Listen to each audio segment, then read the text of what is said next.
A janitor walks into a high school classroom just to clean the board. But the teacher smirks and says, "Why don't you solve the calculus problem instead?"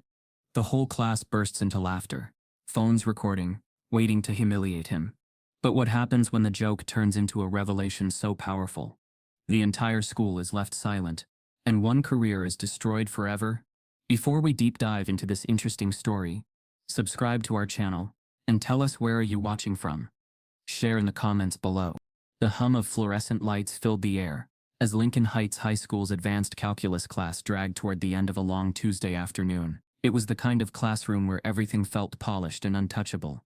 Gleaming whiteboards, brand new desks, and rows of sharp-eyed students, whose parents made six figures and expected Ivy League acceptances as casually as summer vacations. At the front of the room stood Mr. Walker, a man whose reputation as a tough but brilliant math teacher carried as much weight as his sharp suits and colder smile.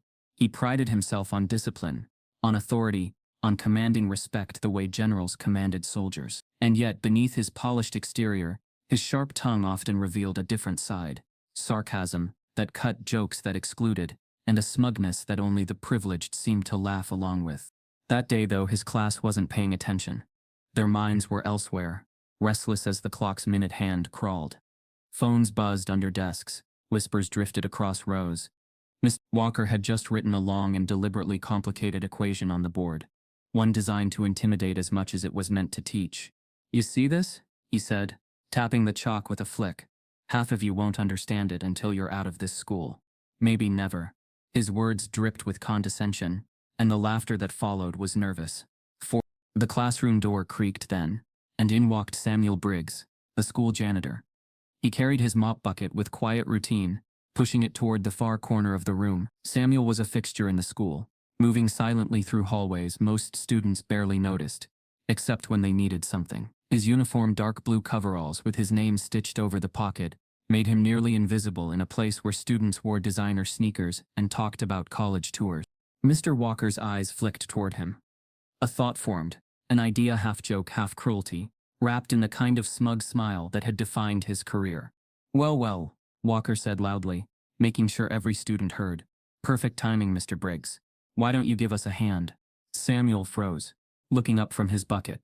His expression was steady, unreadable, as though he'd learned long ago not to react too quickly. "I was just writing out a problem," Walker continued, voice thick with sarcasm. "You think you could solve it? Go ahead, show the kids how it's done." Laughter burst across the classroom like a spark catching dry leaves. Phones whipped out of pockets, screens lighting up as students angled for the perfect video. To them, this was entertainment. A harmless joke at the expense of the janitor who swept their mess every day. A chance to capture humiliation, to turn it into a meme before the bell even rang. Samuel looked at the whiteboard. Symbols sprawled across it: derivatives, integrals, nested fractions that would leave most people dizzy. His gaze lingered for a moment, not on the math itself, but on the man holding the chalk. He could feel the weight of 30 pairs of eyes pressing down, waiting for him to stumble, to fail. "Come on," Walker pushed, smirking. "Just pick up the chalk. Show us what you got." The laughter grew, some students nudging each other, whispering, "This is going to be good." But Samuel didn't move toward the board. He stood still, his hands resting on the mop handle, his eyes steady. In the silence that followed, the tension thickened. For a second, it wasn't clear if he'd ignore the request entirely or walk out of the room. The truth was, Samuel had faced this moment in different forms his entire life. Jokes made at his expense, expectations of failure, dressed as kindness, racism slipped into humor so casually that calling it out would only make him seem too sensitive. He had learned how to carry it quietly, like a weight that could never be dropped. Yet, this moment was different. This wasn't whispered in a hallway. This was public, deliberate, a performance meant to remind everyone of their place. He heard one of the boys near the back snicker. "Bet he doesn't even know what that stuff means." Another voice chimed in. "Watch him mess up." The sound of chalk tapping against the board punctuated their laughter. Walker leaned casually against his desk, his smugness now absolute. "Go on, Mr. Briggs. Don't be shy." Inside, Samuel's pulse thudded slow and heavy, but his face betrayed nothing.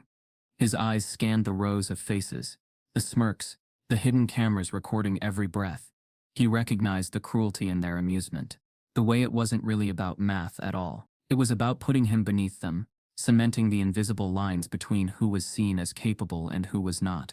For years Samuel had swept these floors quietly, overheard conversations about scholarships, tutors, and vacations he could never afford. He had carried out garbage bags filled with discarded assignments, eraser shavings, and papers marked with red ink. He had been invisible, and invisibility, though painful, had its safety. Now they wanted to strip even that away. The classroom air grew still, charged. Even the students who laughed first now leaned forward, curiosity creeping in. Something about the way Samuel stood calm, steady, unmoving, didn't fit the script they were expecting. The teacher's smirk faltered for the briefest second, though he quickly covered it with another push. "What's the matter? It's just a simple derivative. Don't tell me you're afraid of a little math." Samuel inhaled slowly. His chest rose and fell, his hands tightening around the mop handle. He could walk out. He could shrug it off, and keep his silence, as he had so many times before. But deep down, another voice stirred, an echo from long ago, from classrooms he once belonged in, from professors who once believed in him. The room waited. Samuel released the mop handle and stepped forward, each movement measured, deliberate. He walked toward the board, phones tilted higher. A couple of students whispered, "No way, he's actually gonna try." Mr. Walker's grin widened, confident the spectacle was about to unfold exactly as he'd planned. But when Samuel reached the board, he didn't immediately touch the chalk. Instead, he just stared at the sprawling equation, his eyes moving carefully across each symbol, each fraction, each curve of notation. And then he stood there, utterly still, utterly silent. The laughter began to falter. Whispers rippled through the room. The longer he stared, the heavier the silence grew, as though the classroom itself was holding its breath. Samuel didn't react the way anyone expected. He just stared at the equation. The silence in the classroom stretched, heavy and unyielding. As Samuel's eyes traced the chalk marks across the whiteboard, the students' anticipation wavered between ridicule and unease. Mr. Walker tapped his pen against the desk, impatience radiating off him like heat. To most of the teenagers watching, Samuel was nothing more than the man who mopped their spills and emptied their trash. But Samuel himself knew another story, one buried deep, so deep that most days he tried to forget it. Yet in that moment, staring at the problem, fragments of his past began to rise, unbidden. He had once stared at equations not with dread, but with hunger. Years ago, before the mop and bucket, Samuel Briggs had been a name whispered with respect in lecture halls at Howard University. His professors saw something rare in him, a natural fluency with numbers, a gift for unraveling complexities others tripped over. He would fill notebook after notebook with calculations, his pen moving like a dancer, each step certain. Back then the world seemed wide open, full of possibility. But brilliance was never enough when the weight of survival pressed down. His mother had fallen ill during his sophomore year. The hospital bills piled higher than his textbooks, and no scholarship could bridge the gap. Samuel took on 2 jobs, tutoring by day, stocking shelves at night, until exhaustion carved deep shadows under his eyes. Still, it wasn't enough. The letters came first with warnings, then with finality. Tuition unpaid, enrollment suspended. He remembered packing his dorm room into a single suitcase, walking across campus with his head bowed low, trying to ignore the pity in his classmates' eyes. He had promised himself it would only be temporary. He'd return, finish, reclaim the life he'd worked for. But temporary stretched into months, then years. And the world outside academia was not kind. Employers saw a black man without a degree and dismissed him. Interviews ended before they began. Resume disappeared into silence. The few chances he did get were underpaid, grueling, thankless. Eventually, the janitor position at Lincoln Heights High became steady enough to feed his family. What was supposed to be a stepping stone hardened into a cage. Samuel carried the memories of what he once was like invisible scars, visible only to him. Painful when pressed. Every morning he woke before dawn, packed his lunch in a worn brown bag, and pulled on his coveralls like armor. Every day he blended into the background, unnoticed except when something went wrong. And now, here he stood, a mop at his side, being mocked in front of children young enough to be his own. Walker's voice broke through the silence, sharp and impatient. "Well, are you just going to stare at it, or are we all wasting our time here?" A murmur rippled through the room. Some students were smirking still, but others shifted uncomfortably in their seats. Something about the way Samuel stood calm, steady, unflinching, made the joke feel less funny. Samuel's mind flashed again to his past. He thought of the lecture hall, where Professor Henson once scribbled furious equations on the board, then paused, scanning the room. Who sees it? Who can finish this? Dozens of hands would rise, but his always found the answer first. The professor would smile, not with condescension, but with pride. Mr. Briggs, once again. That was a lifetime ago. Now the chalk waited before him like a test of everything he'd buried. His daughter's face came to mind next. Maya, 16, brilliant in her own right. She often asked him why he never tried to teach, why he seemed to know more math than the teachers at her school. He always brushed it off with a shrug, afraid of explaining the truth that the world rarely opened doors twice, especially for men like him. And yet here was a door, wide open, though framed in mockery. He could walk away, as he had so many times before, keeping his dignity by refusing to play the part of their joke. But deep inside, another thought pressed harder. What if Maya ever saw this video online? What would she see in him? A man humiliated into silence, or a man who remembered who he once was? The whispers grew louder in the classroom. Guess he doesn't know it. Figures. What a waste of time. Walker leaned back, arms crossed, satisfied. Thought so, he muttered, his voice just loud enough to sting. Something in Samuel shifted then, quiet but undeniable. He thought of his late mother, who once told him, "They'll always expect you to be less. The question is, do you accept it?" He had carried her words like a secret torch, even in the darkest corners of his life. Now, for the first time in years, the flame flickered brighter. Without a word, Samuel reached out. His hand, calloused from years of scrubbing floors, hovered over the chalk. The students held their breath. One girl in the front row lowered her phone slowly, as if the weight of what was happening demanded stillness. When Samuel finally closed his fingers around the chalk, the faint scrape echoed louder than it should have in the silent room. The entire class froze. Samuel picked up the chalk, and the room went silent. The chalk felt strange in Samuel's hand. Smooth yet brittle, a tool he hadn't held in front of a classroom in over 2 decades. His fingers, worn from years of mopping and scrubbing, curled around it with quiet certainty. The students' eyes followed the movement as if it were happening in slow motion. Mr. Walker leaned back, smirk painted across his face, clearly convinced the moment would end in laughter. He had engineered this scene for humiliation, not revelation. "Well, go ahead," he said, his tone dripping with condescension. "Show us your expertise." A ripple of chuckles passed through the classroom. Phones held steady in recording mode. Some students already imagined the captions they'd add later. "Janitor tries calculus. Watch what happens." But Samuel didn't speak. He turned toward the sprawling calculus problem, written in chalk. His eyes moved slowly across the board, scanning every derivative, every symbol, every nested fraction. His expression was calm, focused, not the bewilderment they expected. For a long moment, the room was so silent the ticking wall clock felt thunderous. Then Samuel lifted the chalk and placed its tip against the board. The sound of chalk scratching filled the room. His handwriting was deliberate and neat, numbers and symbols flowing in precise arcs as though his hand remembered something his body had long forgotten.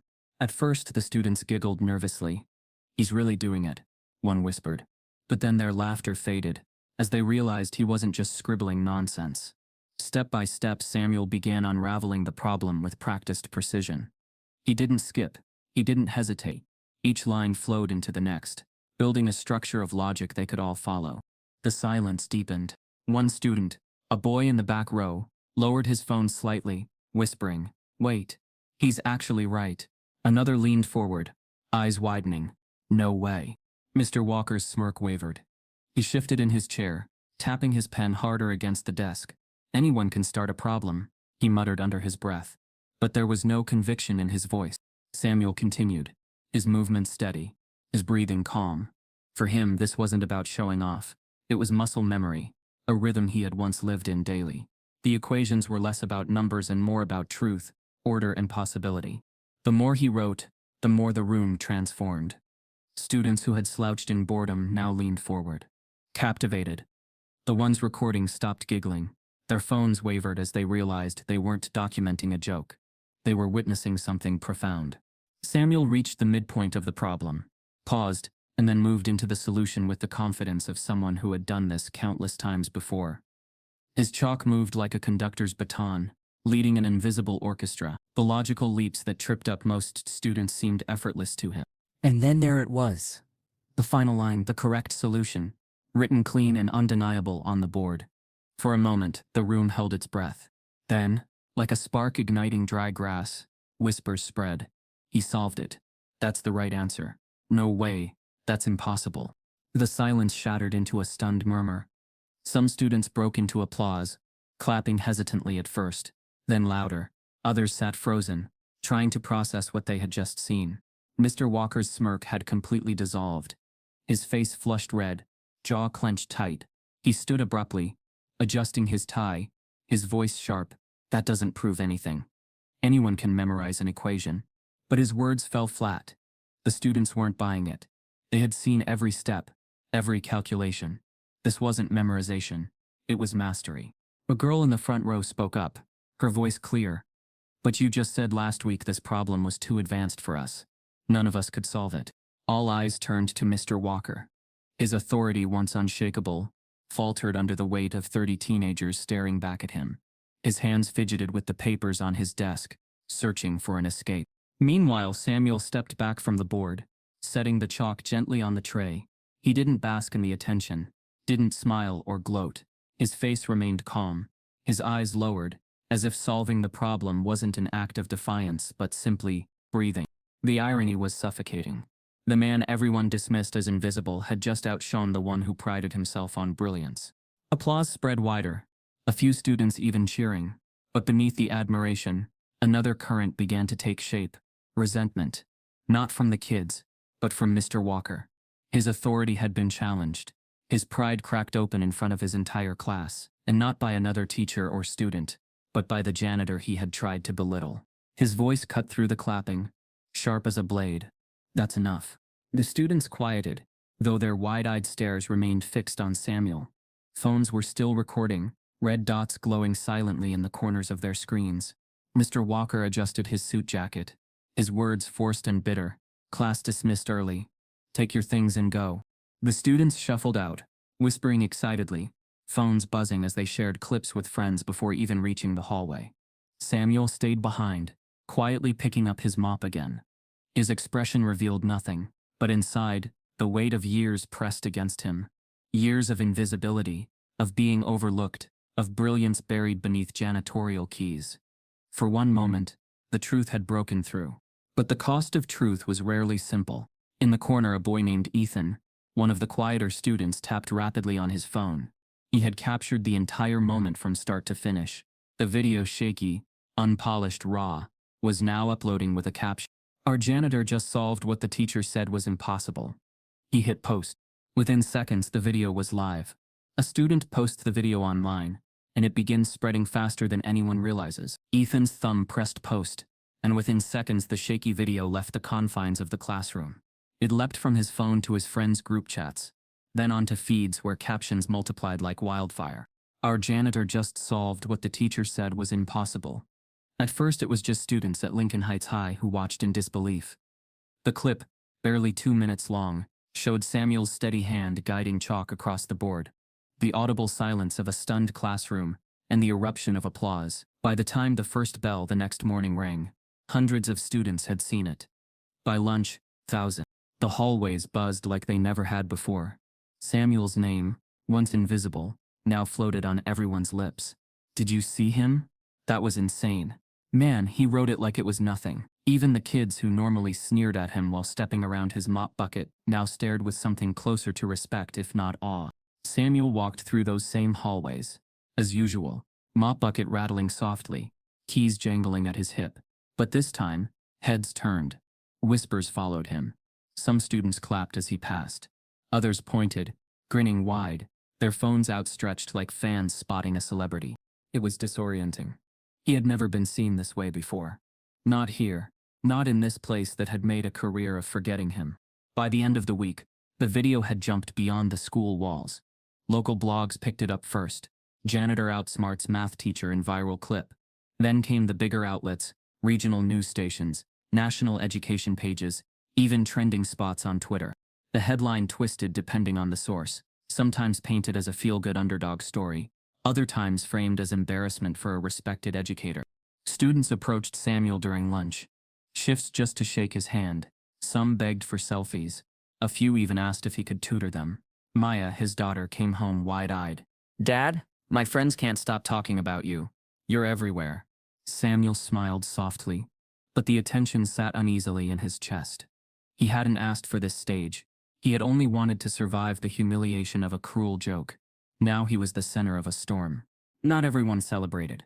In the teacher's lounge, conversations curdled. Some staff laughed off the incident, but others spoke in hushed, pointed tones. He made Walker look like a fool. "This is going too far. He's just the custodian. We can't blur lines like this. What message does it send?" The words "stay in your place" weren't spoken outright, but they hung unspoken in the air, wrapped in phrases like professional boundaries and school hierarchy. Even some parents voiced discomfort during pickup. A mother, pearls gleaming at her neck, whispered to another, "It's ridiculous. A janitor solving calculus. Next thing you know, they'll want him teaching classes." Her friend chuckled, not cruelly but dismissively. "Exactly. Let's not confuse inspiration with qualifications." For Samuel, the whispers reached him, not directly, but through subtle gestures.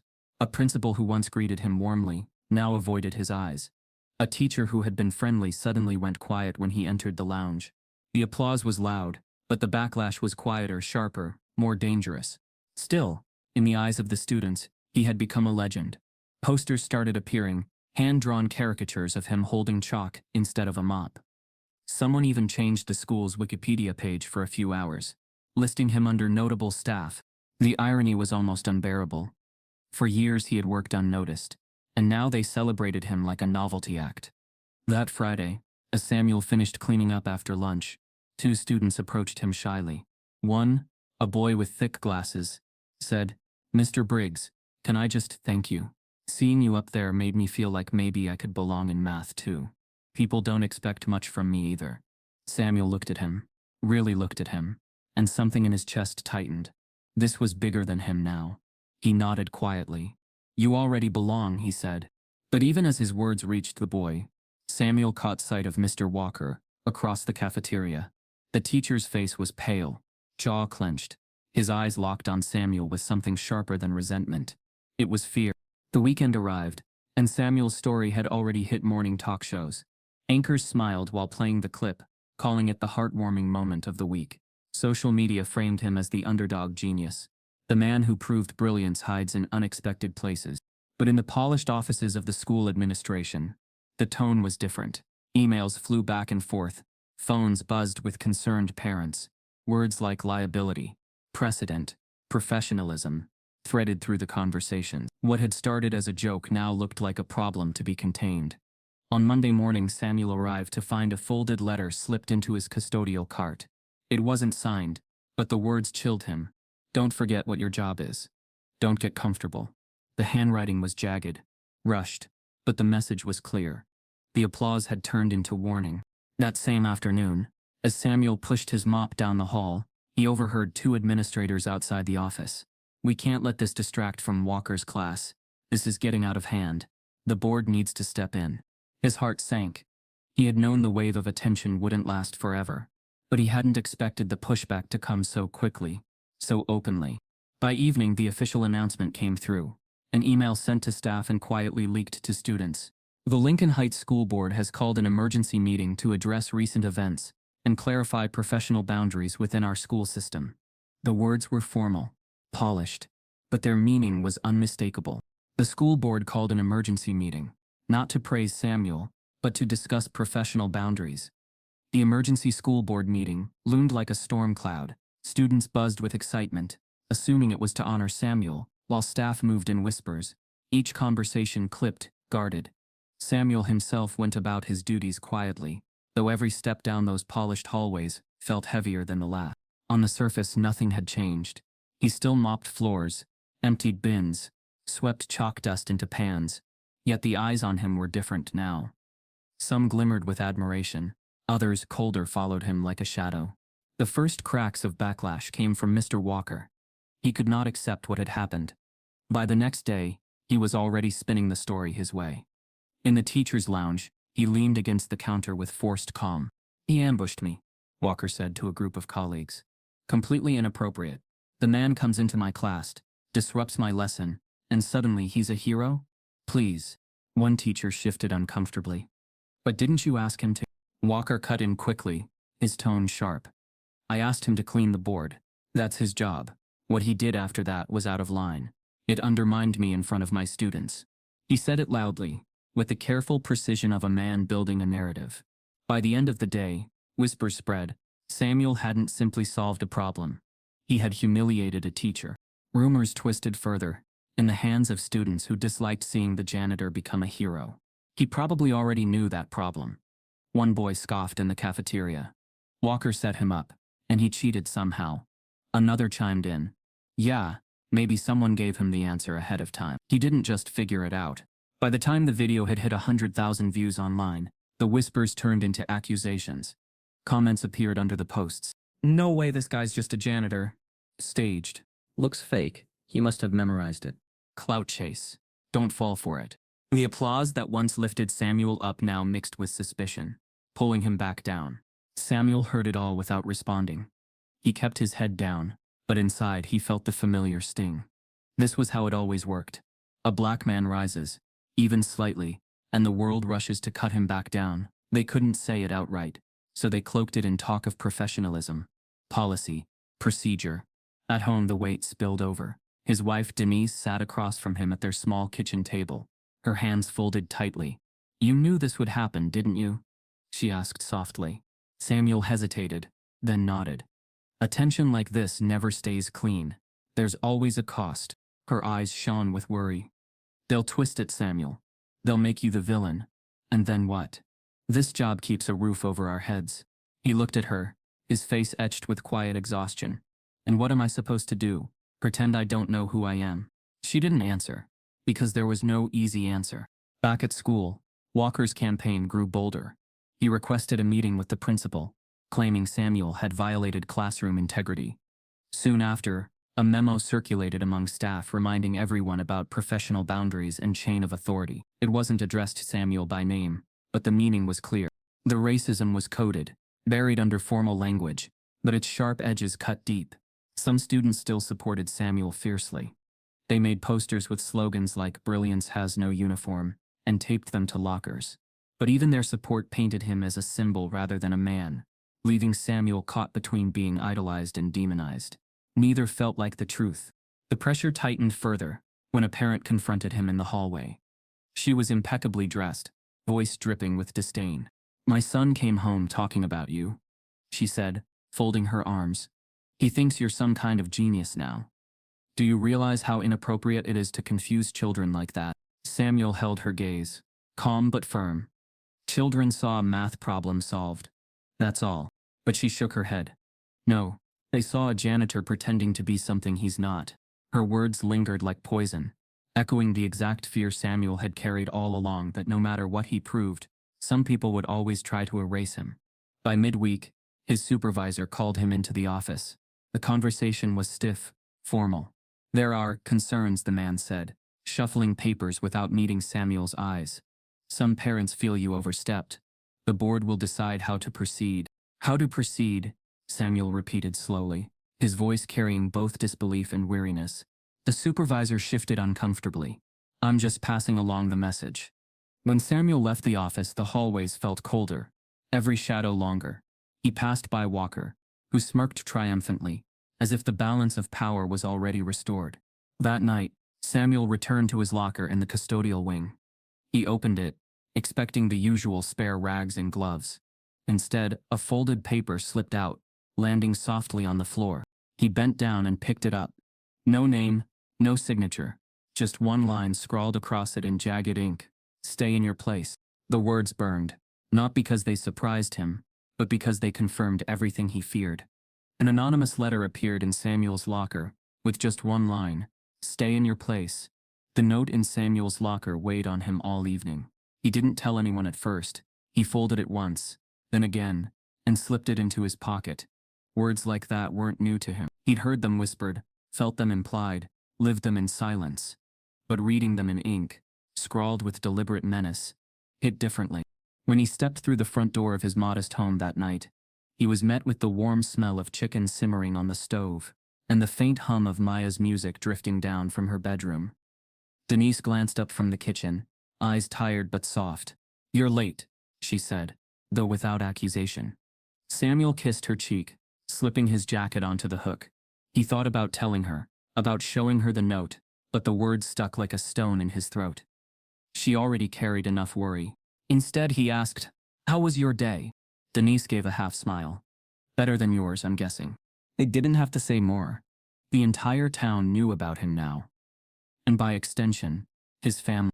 Later that night, Samuel sat at the kitchen table with a cup of lukewarm tea while Denise folded laundry. She broke the silence. "I saw what they're saying online." Samuel's brow furrowed. "What do you mean?" Denise pushed a folded towel into the basket. "They've been posting about you, not just students. Strangers, calling you a fraud, saying you embarrassed that teacher on purpose, and the worst ones." Her voice trailed off. Samuel leaned back, jaw tightening. He knew how quickly admiration could turn into cruelty online, but hearing it in Denise's voice made it heavier. Upstairs, Maya's bedroom light glowed late into the night. She sat on her bed with her phone in her hand, scrolling through a flood of notifications. At first, she had been proud. Her father trending, friends sending her the video with excited emojis. But pride turned sour as the comments grew uglier. "Bet he just looked it up online." "Janitor thinks he's a professor. Pathetic. His daughter must be so embarrassed." And then, direct messages. Crueler, personal, some from kids at her own school, others from faceless accounts with no names. "Your dad's a joke. Stay in your lane. Nobody wants to hear from the janitor's kid." Her hands trembled as she scrolled. She wanted to throw the phone across the room, but the words clung to her, burrowed in. She locked the screen and buried her face in her hands. The next morning at school, Maya felt the stares. Some classmates offered supportive nods, but others whispered as she passed. One girl, loud enough to be heard, muttered, "She thinks she's special now, 'cause her dad solved some math." Maya kept walking, her backpack heavy, her throat tight. When she got home, Denise was waiting. One look at her daughter's face and she knew what happened. Maya shook her head, dropping her bag by the door. Nothing. Denise wasn't fooled. She reached out gently. "Baby, talk to me." Maya's voice cracked. Why can't people just be happy for him? Why do they have to tear him down? Denise's heart broke, because she knew the answer. She had lived it herself. Years ago, when she was younger, she had dreamed of becoming a nurse. She'd passed every exam, aced every interview, only to be told again and again, "We'll call you back." Calls that never came. She'd watched others, less qualified, but lighter skinned, get the jobs she had worked for. Eventually she gave up, choosing stability over rejection. Now she saw the same poison creeping toward her daughter. That night, Denise sat beside Samuel at the kitchen table. The silence stretched between them, until she finally whispered, "It's starting again." Samuel looked at her, confused. "This," she said, her eyes wet. "The ugliness. I lived through it. I let it crush my dreams. And now Maya, she's carrying it too. She's 16, Samuel. She shouldn't have to feel this yet." Samuel reached for her hand, his voice quiet but steady. "We'll protect her. We'll show her that their hate doesn't define us." But even as he spoke, doubt gnawed at him. The next morning, Maya walked into the kitchen, her phone clutched tightly. "They made a meme of him," she said, her voice shaking. She turned the screen for them to see. It was a still shot of Samuel holding chalk, captioned, "When the janitor forgets to mop and tries to teach calculus instead." Denise's hand flew to her mouth. Samuel took the phone, stared at it, then set it down without a word. His silence was heavier than any outburst. For days the harassment escalated. Online trolls mocked him, classmates whispered about Maya, and the family's once quiet life felt invaded from every angle. Denise found herself double-checking the locks at night, anxiety curling in her stomach. Samuel moved through the world more carefully, as though waiting for the next blow. Then, on a Thursday evening, Maya came home from school, later than usual. She pushed her bike into the garage, tired and heavy, only to freeze, her breath caught in her throat. Across the garage door, in dripping red spray paint, stretched a message that made her blood run cold. Go back where you belong. Her backpack slipped from her shoulder, hitting the driveway with a dull thud. She stared at the words, her heart hammering in her chest. For a long moment, she couldn't move. The world narrowed to just those red letters, the smell of paint still sharp in the air. Finally, her voice broke through, hoarse and trembling. Mom, Dad. Maya discovered a threat spray painted on their garage door. The red spray paint lingered in Samuel's mind long after he scrubbed the garage door clean. His arms ached from the effort, but the letters refused to fade completely, faint shadows of hate bleeding through the white paint he brushed over them. Every morning afterward, he walked past the spot, and though the words were gone, he felt them, sharp as knives, carved into memory. When the notice for the school board meeting arrived, stamped with urgency, Samuel wasn't surprised. He had known this moment was coming, just as surely as he knew the sun would rise. The board wasn't calling him in to celebrate. They wanted to contain him, to remind him of the invisible boundaries he had stepped over. The night of the meeting, Samuel dressed in his cleanest shirt and slacks, clothes Denise had ironed with careful hands. You don't have to go alone, she whispered, her voice trembling as she adjusted his collar. Samuel gave her a soft smile. I'll be all right. But Denise knew better. She had seen the way the world twisted brilliance into burden, how it could turn dignity into defiance with just a word. The boardroom was packed. Teachers, parents, and students filled the folding chairs, murmurs rising and falling like restless waves. Reporters hovered near the back, notebooks poised. At the long table sat the 7 members of the school board, polished in suits, their expressions stern. Samuel took a seat in the front row, quiet, composed, his hands folded in his lap. He didn't look around, though he could feel the weight of every gaze pressing down on him. The chairwoman, Miss Patterson, cleared her throat. We're here to address concerns regarding recent events at Lincoln Heights High School. Her tone was clipped, professional, but her eyes betrayed weariness. Almost immediately the debate began. One board member, Mr. Reynolds, leaned forward. This was clearly a breach of professional boundaries. A custodian has no business instructing in a classroom. It undermines our teacher's authority. Murmurs of agreement rippled through parts of the room. Another member, Miss Carter, shook her head slightly. But from what I understand, Mr. Briggs didn't interrupt. He was at. Reynolds scoffed. He should have declined. He should have known his place. The words landed heavy, though carefully disguised. They weren't just about policy. They were about power. Parents stood to speak, one after another. A mother in pearls spoke first. My son came home confused. He doesn't know who to respect in that classroom anymore. That janitor, she caught herself, glancing at the reporters. Mr. Briggs may be intelligent, but this isn't about intelligence. It's about structure. If anyone can walk in and teach, what happens to discipline? Another parent added, we can't encourage this. It sets a dangerous precedent. Dangerous. The word stung Samuel more than any insult. Dangerous for showing that brilliance can wear a janitor's uniform. Dangerous for reminding children that intelligence doesn't belong only to those with titles. From the back, a student stood, her voice trembling but firm. But we all saw it. He solved the problem when none of us could. Isn't that worth respecting? The chairwoman tapped her gavel lightly. Order, please. Walker sat near the front, arms folded smugly. When his turn came, he rose with performative calm. Let me be clear, he began. I never intended for this spectacle. I asked Mr. Briggs to do his job, clean the board. What followed was disruptive. My class became a circus. Students now see me as a joke because of his showmanship. His words were sharp, practiced. This isn't about race. It's about boundaries. If we allow this, where does it end? Will cafeteria staff lead science labs? Will bus drivers lecture in history? Laughter from a few parents followed, the kind of laughter that cut rather than warmed. Samuel sat still, his face unreadable, but inside, anger churned. Not the hot anger of impulse, but the quiet, heavy anger of years. He wanted to stand, to defend himself, but he knew his words would only feed their narrative of defiance. So he waited. Another board member, Mrs. Lee, finally spoke. Perhaps we're missing something. What if Mr. Briggs has a gift? Shouldn't we at the very least recognize that? Her words hung in the air, fragile, almost apologetic. Reynolds shot back. Recognize him for what? He isn't certified. He isn't trained. We can't open doors like that. We'd be setting the wrong example. Wrong example.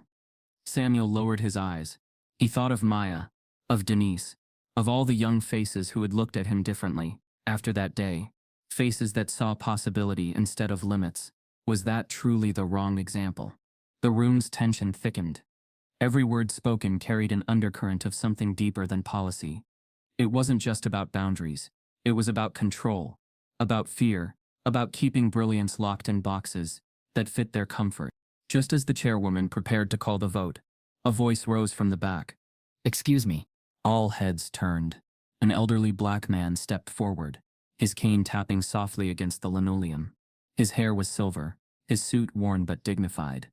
There was a steadiness in his gait, the kind that demanded attention without asking for it. Miss Patterson frowned slightly. "Sir, this is a closed board." But the man raised a hand, and his voice, though raspy, carried strength. "I won't take long. But I cannot sit and listen while this man's name is dragged through the mud." The room fell silent. He moved closer, eyes scanning the crowd, until they landed on Samuel. A slow smile tugged at his lips. "It's been a long time, Mr. Briggs. I don't know if you remember me." Samuel's brow furrowed. The face was older, lined by time, but recognition sparked in his chest. Professor Ellis, the same man who once praised him in lecture halls, who had told him he had the kind of mind that could change the world. The professor turned to the board.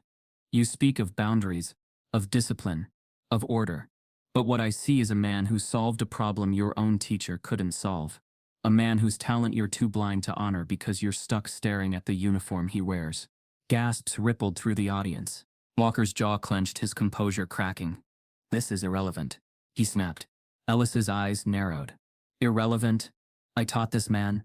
I watched him outshine students, who are now professors, engineers, leaders. He didn't stumble into brilliance. He earned it, and you would silence him because of where life placed him now. That is not order. That is cowardice." The room buzzed, tension shifting. Students whispered excitedly. Parents shifted uneasily. Board members exchanged uncertain glances. Samuel sat still, but his chest tightened, his throat thick. For years he had carried the weight of being forgotten.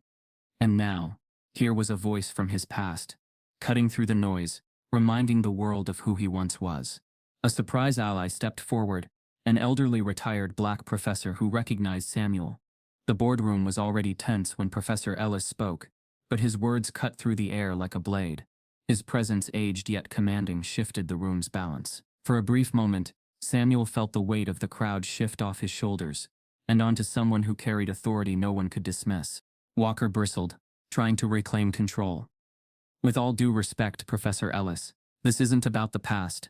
We're discussing what happened in my classroom, not in some college lecture hall 20 years ago." Ellis leaned on his cane, his gaze steady. "Then let's make it about the present." He turned slowly, his eyes locking on Samuel. There was no pity there, no condescension, only challenge. "Mr. Briggs, I don't ask this to embarrass you. I ask it to silence the whispers. Will you allow me to test you? Here. Now." The room erupted into murmurs. Students craned forward, parents whispered to one another, reporters scribbled furiously. Walker smirked, mistaking this for vindication. "Perfect. Let's see if he really is what you claim." Samuel sat frozen for a moment.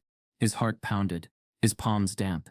He had already proven himself once, yet here he was again, called to justify his existence. He thought of Denise, of Maya, of the spray-painted garage door. He thought of how every step forward seemed to demand 10 more tests. But then he saw Ellis's eyes, calm, certain, urging. This wasn't humiliation. This was opportunity. Slowly, Samuel rose from his chair. The crowd fell silent. Ellis asked one of the board members for a marker and moved toward the whiteboard. His hand trembled slightly from age as he uncapped it, but his writing was still sharp. He filled the board with a sprawling equation, layers of derivatives, integrals and abstract variables that seemed almost impenetrable. Gasps filled the room. Even the math teachers shifted uncomfortably, some squinting at the board as though it were a foreign language. Ellis capped the marker and turned to Samuel. "Solve this. Take your time. Show them." Walker leaned back, smugly. "Let's see him pull this one out of thin air." Samuel stepped forward. For a brief second, he stared at the equation, the symbols weaving together like an impossible maze. His chest tightened. This was harder than anything he'd solved in years. The silence pressed against him, every eye watching, every phone camera raised. Then something stirred inside him, a memory, sharp and vivid. He was 19 again, sitting in a Howard University lecture hall. Ellis had been at the board, scribbling a similarly monstrous problem, pausing only to ask, "Who dares to try?" Back then Samuel's hand had shot up without hesitation. He remembered the feeling of moving to the front, of his mind catching fire, of numbers unfolding like music. And now, here he was again. Samuel picked up the marker. His hand steadied as soon as the tip touched the board. Slowly, deliberately, he began. Line by line the solution formed.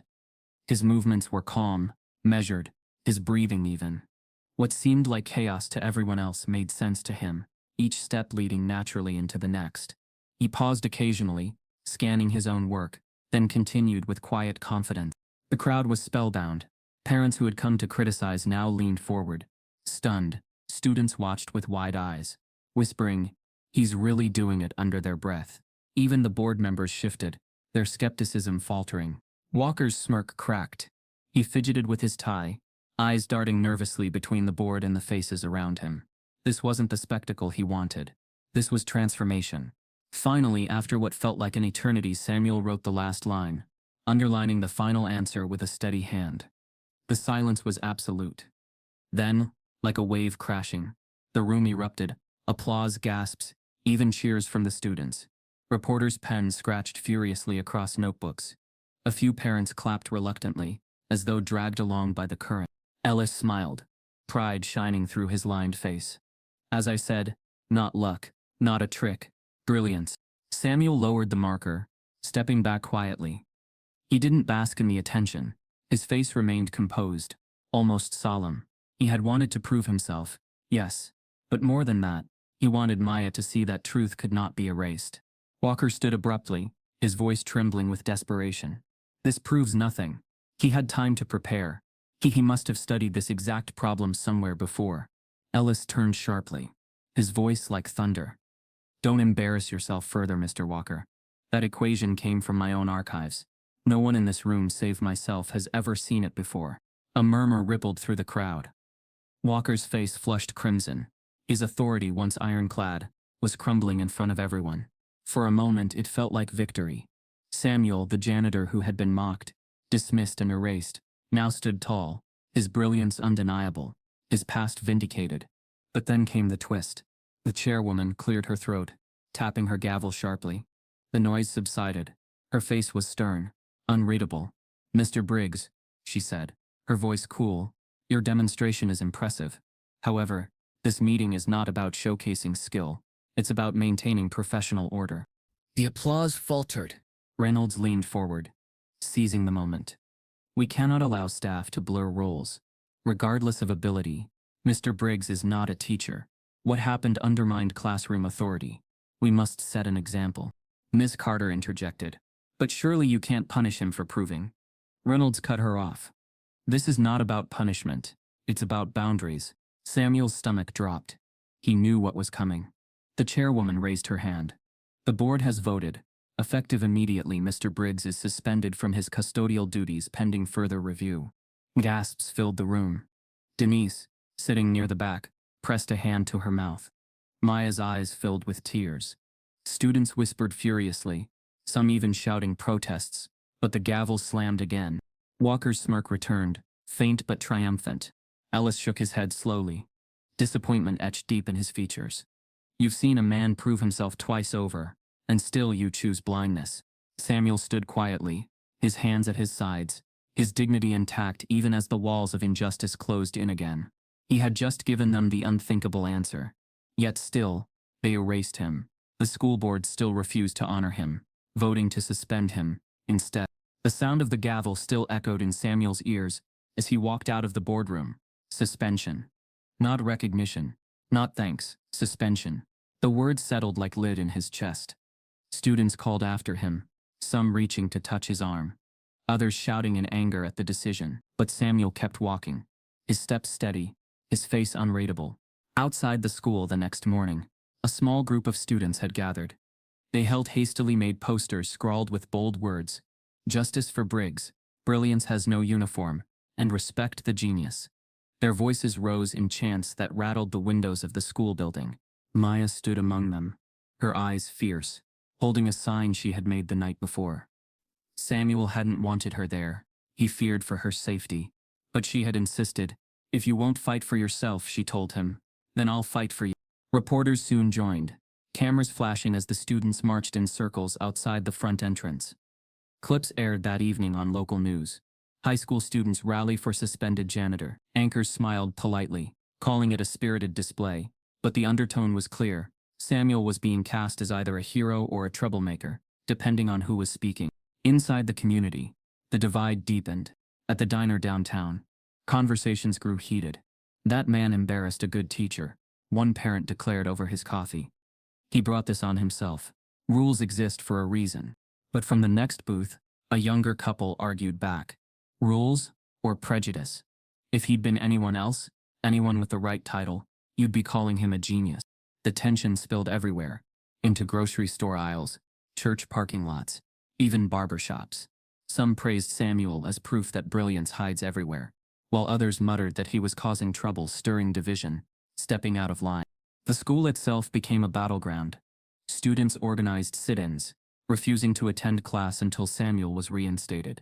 Teachers grew uneasy, caught between admiration and fear of losing authority. Some quietly whispered support in the hallways, while others repeated Walker's narrative that Samuel had undermined discipline, that he was dangerous precisely because he blurred the line between staff and student. One afternoon, Samuel sat quietly in his living room, the television flickering with yet another panel debate. The screen split into 3 boxes: a local journalist, a parent, and a former school board member. Let's be honest, the parent said, her voice sharp. This man is a janitor. That's his role. What happened in that classroom was disruptive. The journalist countered. Or was it inspirational? Students clearly benefited from seeing him solve that problem. Isn't education about showing possibility? The former board member shook his head. The danger here is precedent. If every staff member steps outside their duties, chaos follows. Samuel muted the television. Denise sat beside him, her hand resting on his. They're tearing you apart, she whispered. Samuel closed his eyes. Exhaustion etched deep into his face. I've spent years being invisible. Now that they see me, they'd rather destroy me than admit the truth.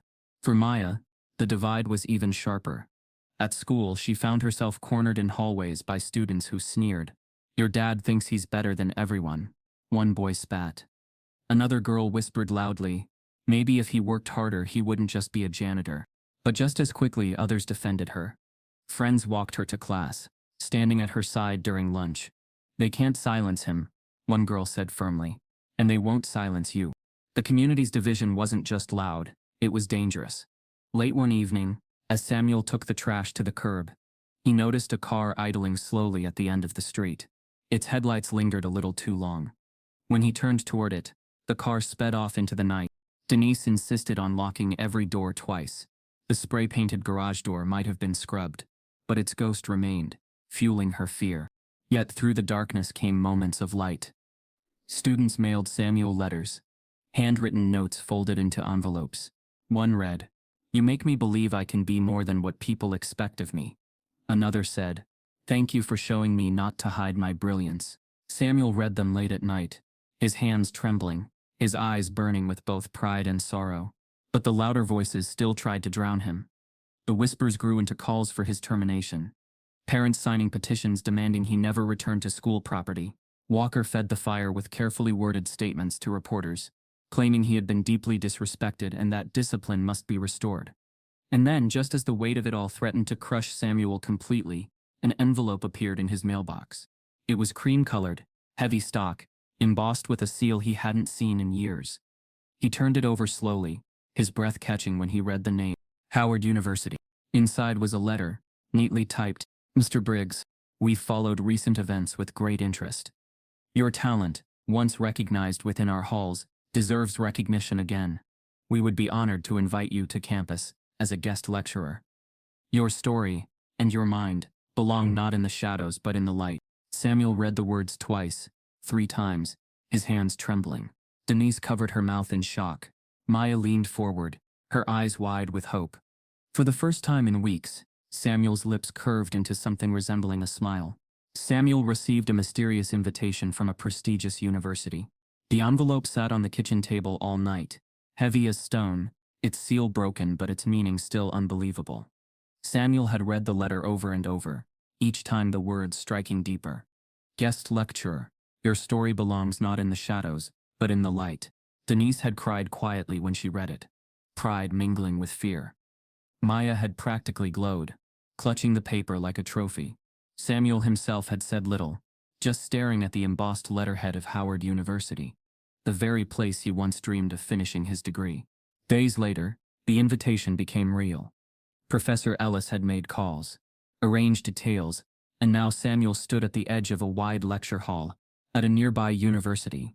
The air smelled faintly of chalk and old wood, the same scent that once defined his life. Rows of students whispered as he entered, their eyes curious, skeptical.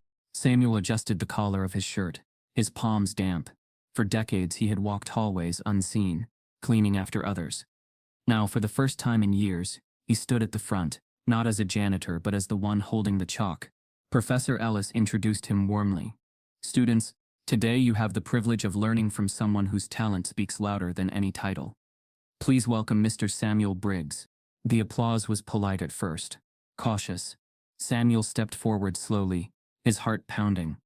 He picked up a piece of chalk, its weight familiar and comforting.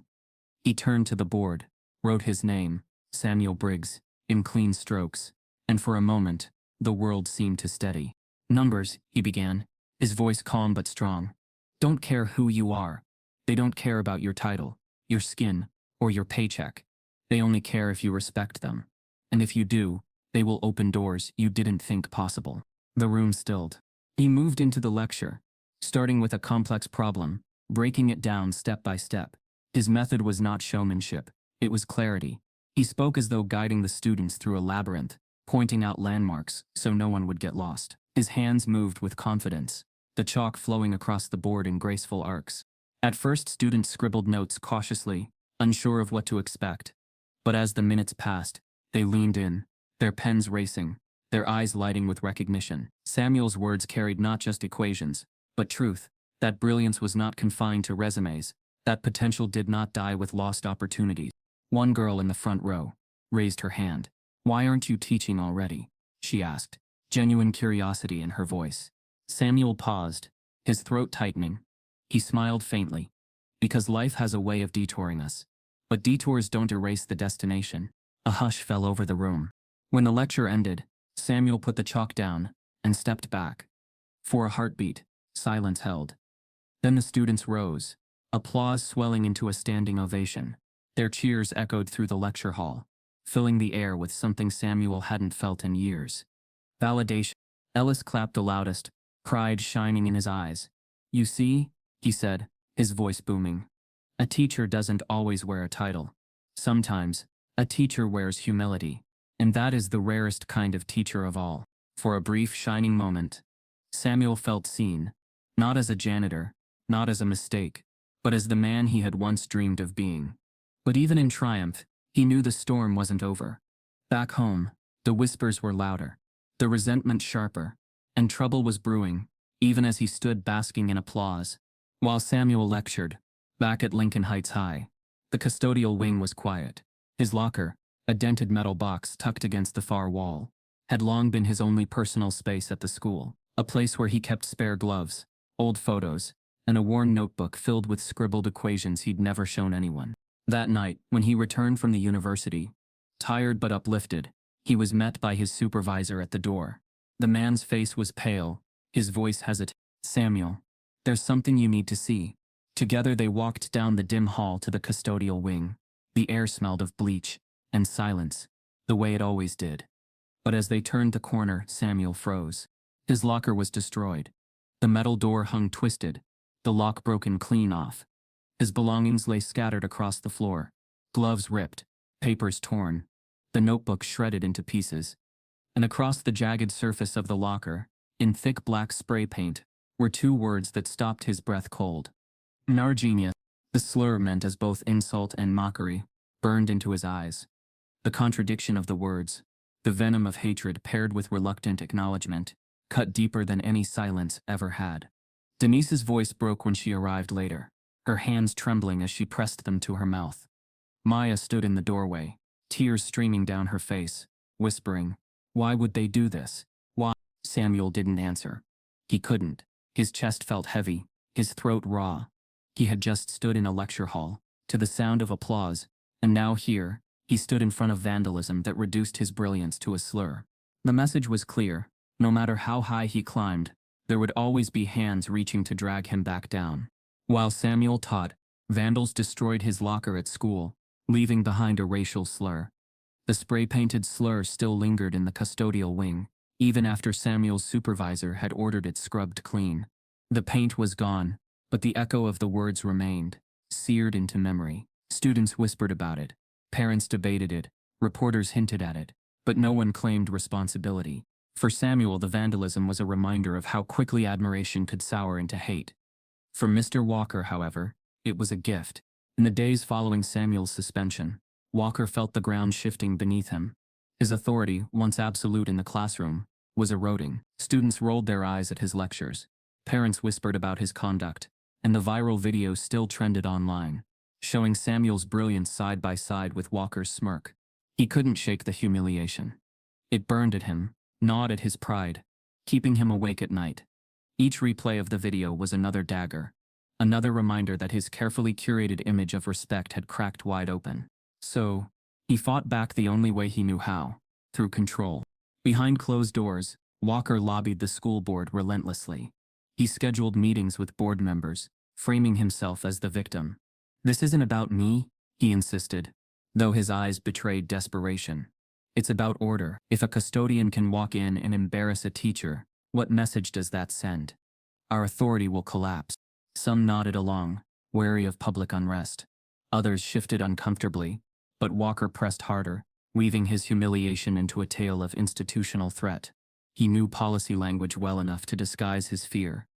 He spoke of discipline, of structure, of professional boundaries. But beneath every word pulsed the same truth. He could not bear to be overshadowed by the man he had mocked. And still, whispers persisted about his tone, about his treatment of Samuel. Students spread stories, some true, some exaggerated. Parents began asking pointed questions. So Walker turned to another weapon: manipulation. At a parents' association meeting, he leaned heavily on their anxieties. "I understand the fascination," he told them, his voice smooth, calculated. "But think of the bigger picture. This man is not trained. He is not certified. If we allow staff to step out of their roles, what chaos will follow? What happens when your child can't trust their teachers?" A few parents murmured agreement. One father stood and added, "It's not about race. It's about standards." Walker seized on the phrase, repeating it often. Not about race, about standards. The more he said it, the more it became his shield, a way to disguise the truth that his fight was rooted in insecurity, in the terror of losing his pedestal. Meanwhile, Samuel's absence from school only fueled the divide. Students rallied harder, chanting his name in hallways, while others, parroting Walker's words, muttered that he was a troublemaker. Walker watched it all, panic clawing at him. Each protest poster, each news headline felt like another strike against his power. Late one evening, in the quiet of his home office, he poured himself a drink and stared at the reflection in his glass. "I built this," he whispered to himself, voice shaking. "I earned this respect. They can't just take it from me." But deep down, he knew the truth. His respect had always rested on fragile ground. His authority had been less about brilliance, and more about position, about a system that assumed men like him belonged at the front of the room, and men like Samuel belonged at the back with a mop. Fear twisted into obsession. He began calling sympathetic parents directly, warning them that Samuel's supporters were radicalizing the students. He drafted letters filled with half-truths, sent them to local newspapers, painting Samuel as disruptive, irresponsible, even dangerous. The smear campaign worked in some corners. An editorial appeared in the local paper: "The danger of blurring roles in our schools." Though Samuel's name wasn't mentioned, the implication was clear. But Walker's desperation also made him sloppy. One afternoon, a group of students overheard him in the teacher's lounge. His voice, sharp and bitter, carried through the half-closed door. "They'll learn soon enough," he muttered. You give these people an inch, and they'll take the whole damn system. He should have stayed in his place, always trying to act like he's better than what he is. The students exchanged uneasy glances. Phones slid quietly from pockets. A red recording light blinked. Walker kept ranting, his words spilling out like poison he could no longer hold in. A janitor, and they want to treat him like a professor? It's laughable. If they can't see the difference, then maybe this school deserves to fall apart. He didn't know he was being recorded. By the next day, the clip surfaced online. Shaky audio, but clear enough. Walker's voice, unmistakable, laced with contempt. He should have stayed in his place. The words spread like wildfire, carried on student group chats, local blogs, and finally the evening news. For years, Walker had hidden behind professionalism, masking prejudice with policy. Now his mask was gone. The world had heard him, raw and unfiltered. And Samuel, sitting quietly in his living room, as Maya showed him the clip, understood something profound. Sometimes the truth reveals itself, not in equations, but in the slips of a desperate man. A secret recording of Mr. Walker using racist language leaked online. The recording spread like wildfire. At first, it was just students passing it around in whispers, laughing at the audacity of Mr. Walker's words. But within hours, the clip hit Twitter, then TikTok, then Facebook, each platform amplifying his voice until the entire community heard it loud and clear. He should have stayed in his place. The 5 words, dripping with contempt, struck harder than any slur. They laid bare what many had long suspected. Walker's arrogance was not simply about discipline or professionalism. It was about power. It was about who belonged where. By the next morning, the school hallways buzzed like a hive.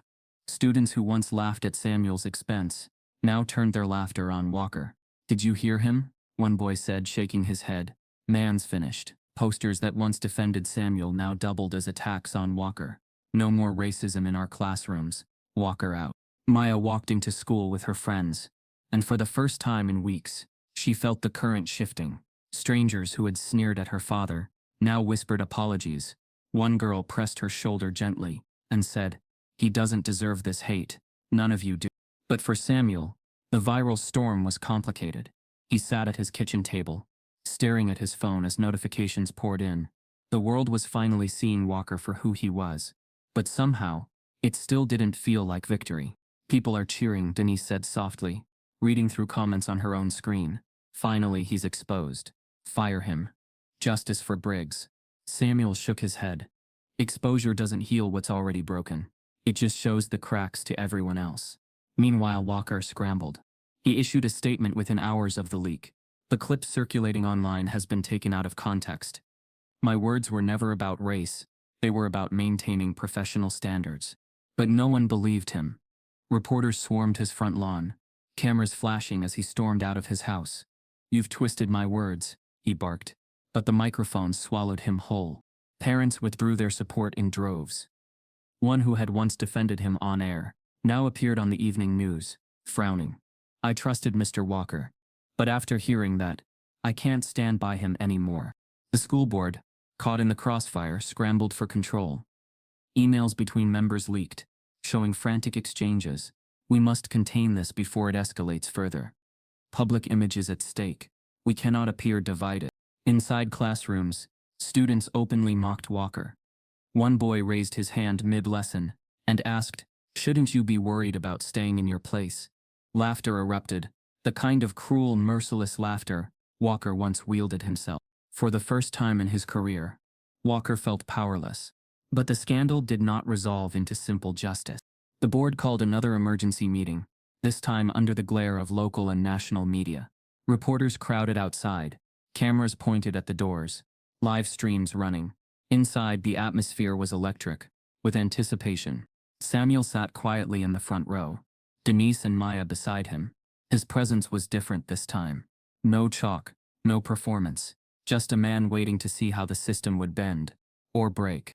Walker arrived late, his face pale, his tie loose, his usual smug composure stripped bare. He avoided the stares, the whispers, the students' glares. The chairwoman cleared her throat, her voice strained, but authoritative. "This board has reviewed the recent events, including the viral recording. We understand the gravity of the situation." Parents rose one by one. voices shaking with anger. How can you allow a man who said that to teach our children? One demanded. Another added, Samuel Briggs showed brilliance, and this is how you treat him. But just as quickly, others spoke in cold tones. This circus has gone on long enough. The school's reputation is in shambles. Discipline must be restored. The debate raged on, civility cracking at the edges. Samuel listened, his jaw tight, his hands clasped. He wanted to speak, to defend himself, but he knew better than to interrupt.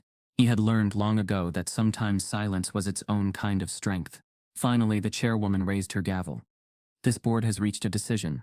The room held its breath. Cameras tilted forward, microphones thrust higher. Her words fell like stones. Effective immediately, Mr. Walker is terminated from his teaching position. Applause erupted. Cheers, claps, shouts of triumph.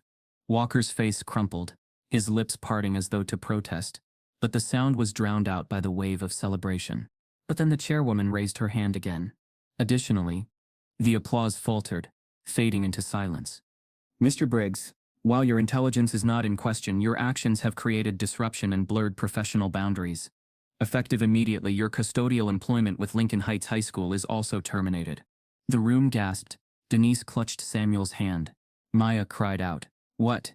Students shouted in disbelief. Reporters scribbled furiously, voices overlapping in shock. Walker turned, stunned, then let out a bitter laugh. Even in his downfall, he clung to the satisfaction of dragging Samuel down with him. Samuel sat still, his face calm but his chest heavy. He had expected injustice. He had braced for it. But hearing the words spoken so bluntly, still cut deep. Professor Ellis rose to his feet, his cane tapping against the floor. His voice thundered. You punish the victim alongside the perpetrator? That is not justice. That is cowardice. The gavel slammed. Order, the chairwoman barked. This meeting is adjourned. The board members filed out quickly, their faces stiff, their decisions sealed. Samuel remained seated, the room swirling with noise around him. Cheers, protests, shouts. Students rushed forward, some hugging him, others begging him not to give up. Denise wiped her tears. Maya held his arm tightly. But Samuel's gaze was far away, fixed on nothing. For all his brilliance, for all the truth laid bare, the system had found a way to silence him again. The board announced a shocking decision. Both Samuel and Mr. Walker would be terminated. The decision to terminate Samuel spread through Lincoln Heights like a shockwave.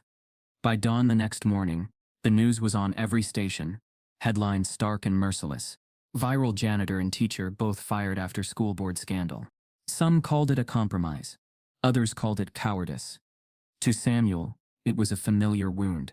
The system's way of silencing both the oppressor and the oppressed, flattening injustice into neutrality. But the story didn't fade.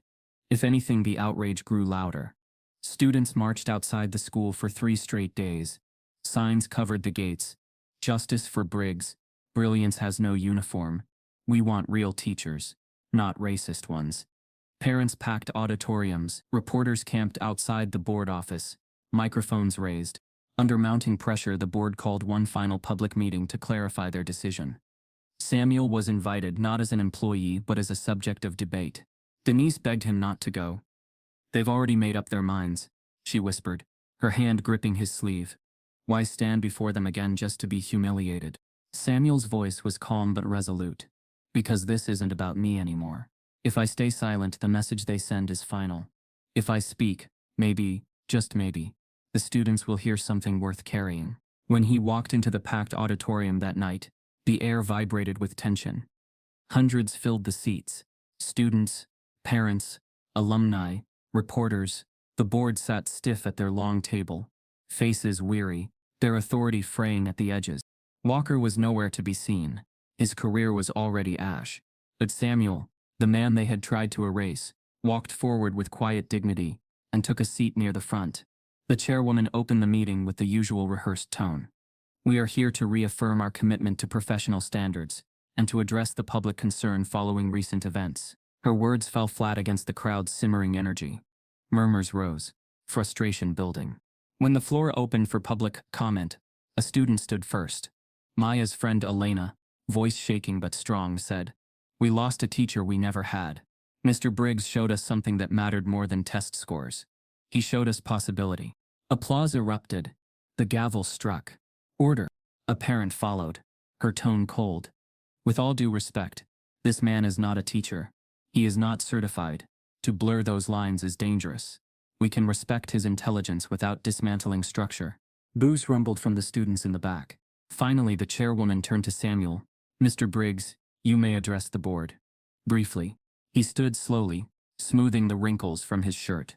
For a moment, he looked at the crowd, not at the board, not at the reporters, but at the young faces scattered across the room. He thought of Maya, of the boy with glasses who had once thanked him in the cafeteria, of every child who had ever been told they didn't belong. His voice was calm, measured, carrying not anger but weight. I won't beg for my job, he began. If you don't want me pushing a broom in your halls, so be it. I've pushed harder burdens in my life. This isn't about me. The room stilled. This is about the message you send to the children who watched what happened. Children who saw someone like them, someone overlooked, someone dismissed, solve a problem no one else could. You tell them brilliance has a dress code. You tell them intelligence comes only in a suit, in a title, in a paycheck, and when someone proves otherwise, you erase him. He paused, letting the silence stretch. Even the board members shifted uneasily. I don't need your recognition, Samuel continued, his voice rising now, steady but unflinching. But the students do. They need to know that brilliance has no uniform, that respect cannot be limited to the few who were lucky enough to have doors open for them. They need to see that a man with chalk-stained hands and calloused palms is no less deserving of dignity. Gasps rippled, applause broke, but Samuel lifted his hand, quieting the room. His eyes locked on the board. You call me disruptive, but what I disrupted was your comfort, not your order. And if comfort is built on silence, then it deserves to be disrupted.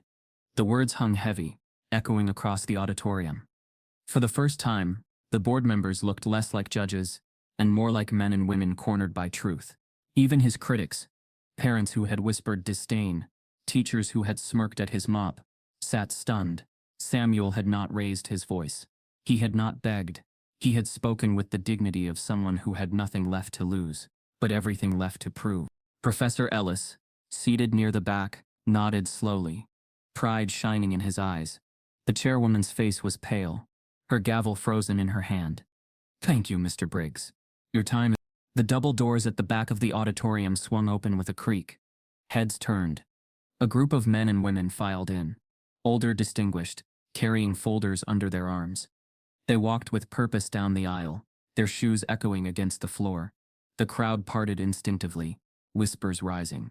At their head was a tall black man in a gray suit, his voice deep and resonant as he addressed the board. My name is Dr. Hughes, class of '82. We represent the Lincoln Heights Alumni Association, and we are not alone. He lifted a thick stack of papers, bound and heavy. This petition is signed by over 10,000 alumni from every corner of this country. Doctors, engineers, lawyers, teachers, people whose lives began in those same classrooms. And we demand that Samuel Briggs be reinstated immediately. Not as a janitor, but as an educator. The auditorium erupted. Cheers, gasps, shouts of astonishment. Samuel froze, his chest tightening, his throat thick. He hadn't expected this. Not the wave of voices rising from across generations. Not the flood of recognition that had eluded him for so long. A group of alumni arrived mid-meeting with a petition signed by thousands demanding Samuel be reinstated. The alumni petition hit the school board like a tidal wave. 10,000 signatures, doctors, engineers, community leaders, all demanding Samuel's reinstatement. The weight of so many voices made it impossible to dismiss him as just a custodian who overstepped. The board members shifted uncomfortably in their seats, their composure cracking under the force of the moment. Reporters' cameras flashed, capturing every flicker of uncertainty on their faces. The auditorium was alive with energy. Students chanting Samuel's name, parents murmuring in surprise, the alumni standing resolute. The chairwoman tapped her gavel, her voice trembling as she called for order. This board will recess for private deliberation. They filed into the side room, but the murmurs followed them like a roar. Samuel remained seated, his hands folded, his expression calm.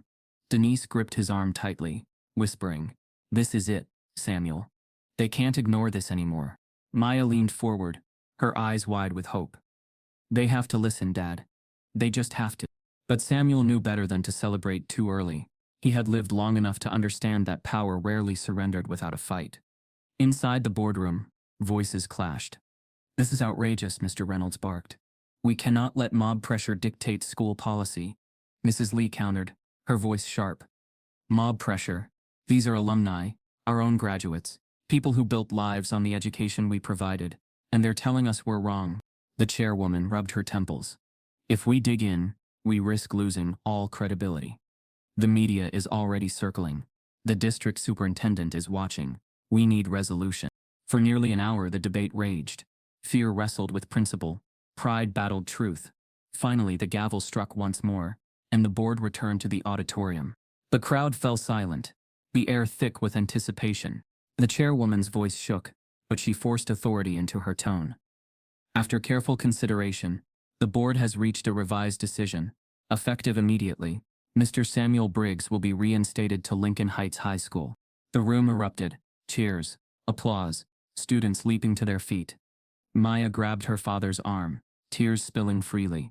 Denise pressed her hand to her chest, whispering a prayer of relief. But the chairwoman wasn't finished. "Furthermore," she continued, her words deliberate, "Mr. Briggs will no longer serve as a custodian. He will assume a new role as a teaching assistant in the mathematics department. This role will come with a structured pathway to teacher certification." The cheers doubled, the sound echoing like thunder against the auditorium walls. Students hugged one another, chanting his name louder. Alumni clapped, nodding in approval. Even some teachers, once skeptical, stood in quiet acknowledgement. Samuel sat still, his breath caught in his chest. Reinstated, elevated. For the first time in decades, a door long closed was opening again. The chairwoman's tone hardened as she continued. "As for Mr. Walker, given the severity of his remarks and his repeated misconduct, his termination is permanent. He will not return to this school in any capacity." There were no cheers for that announcement, only murmurs, the quiet weight of justice long overdue. Walker, absent from the meeting, would learn of his downfall through headlines. His name, once synonymous with authority, was now a cautionary tale. Samuel finally stood. The room quieted, waiting for his words. He looked out at the sea of faces.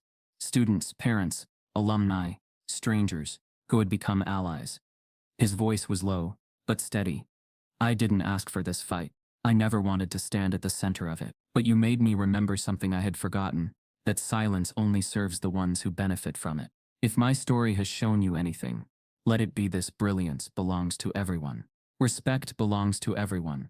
And no uniform, no paycheck, no prejudice can take that truth away." The auditorium shook with applause, the kind that rose not just from admiration but from conviction. Yet, even as triumph filled the room, Samuel's chest was heavy. He thought of the spray paint on his garage, of Maya's tears, of the years wasted pushing a mop, while brilliance sat locked inside him. Recognition had come, but at a cost that could never be repaid. That night, back at home, the family sat together in the living room. Denise poured tea, her hands still trembling with relief. Maya leaned against her father, smiling through exhaustion. "You did it, Dad," she whispered. "They finally see you."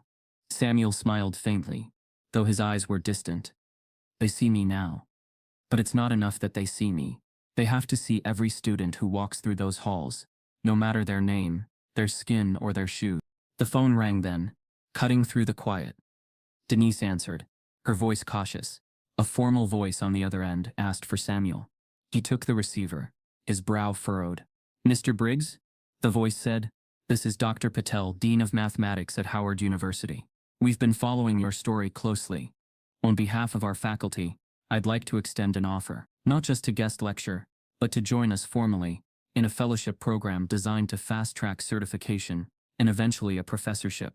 Samuel's hand tightened on the receiver, his throat thick with emotion. The fight at Lincoln Heights was over, but something far greater was now within reach. Samuel was offered something bigger than the school ever imagined. The offer from Howard University changed everything.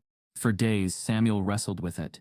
Sleepless nights, long walks through the neighborhood, quiet conversations with Denise. He had spent decades tied to one school, one hallway, one mop bucket.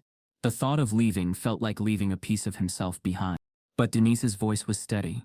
"This is what you always deserved, Samuel. Don't let fear keep you where hate tried to bury you. Maya was even more direct. You have to do this, Dad. For you, for me, for everyone who said you couldn't. And so, Samuel said yes. The announcement spread quickly, first whispered in the hallways of Lincoln Heights, then splashed across local papers. From custodian to professor, Samuel Briggs joins Howard Fellowship. The headline shimmered like justice, though Samuel carried it with the quiet humility that had always defined him. But before he could step into his new life, he had to close the old one. On his final day as custodian, Samuel walked the halls of Lincoln Heights with his mop and bucket one last time. The floors gleamed beneath his hands, the lockers rattled with the same echoes. The air smelled faintly of pencil shavings and cafeteria grease. Everything was familiar, but nothing felt the same. Word had spread that it was his last shift. Students lined the hallways as he passed, clapping softly, not in mockery but in respect. Some held signs, "Thank you, Mr. Briggs. Once our janitor, always our teacher." The same kids who once laughed at him now lowered their eyes, ashamed of the roles they had played in his humiliation. Samuel nodded at them kindly, no bitterness in his gaze. "Learn from it," he murmured as he passed. "That's all I ask." When the day ended, he carried his mop and bucket into one last classroom. The same classroom where the cruel joke had begun. The desks were empty, sunlight pouring in through the blinds, dust motes dancing in the beams. He set the mop aside, picked up a piece of chalk, and stared at the whiteboard. For a moment the memory flooded back, the laughter, the smirks, the weight of 30 eyes waiting for him to fail. But this time, the silence was different. This time, he was in control. He wrote slowly, each stroke deliberate, the words clear and steady. Respect is the hardest equation of all. When he finished, he stepped back. His chest rose with a quiet breath, his reflection faint in the polished board. The door creaked. He turned to see students filing in, Maya among them, along with the same faces that had once filmed his humiliation. They sat quietly in the desks, not laughing, not whispering, just watching. For once the silence was reverent. Samuel placed the chalk down, his voice calm. This was never about calculus. It was about respect. Numbers don't care who you are, but people do. And that's the hardest problem we'll ever solve. No applause followed. No cheers. Just a silence heavy with understanding, with change. The kind of silence that said the lesson had landed deeper than any textbook could reach. He gathered his things slowly, leaving the chalk behind, and walked out of the classroom for the last time. The students remained seated, their eyes on the board, as though afraid to erase the words. Outside, Denise and Maya waited.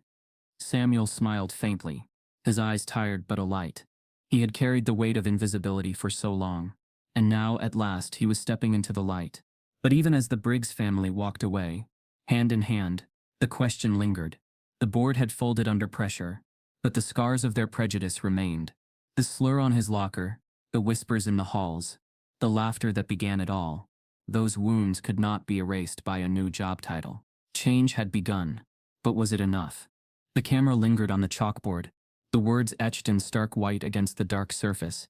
Respect is the hardest equation of all. The frame held, unyielding, as the sound of footsteps faded down the hall. And then, the screen cut to black. The camera lingered on the chalkboard as the screen faded to black. Did Samuel just change the system, or only scratch the surface? Because in the end, this wasn't just Samuel's fight. It's a reminder of how easily brilliance can be silenced, and how deeply respect still costs. If you believe no one should ever be judged by their uniform or their skin, type yes in the comments. And if this story broke your heart, subscribe so more voices like his are never forgotten.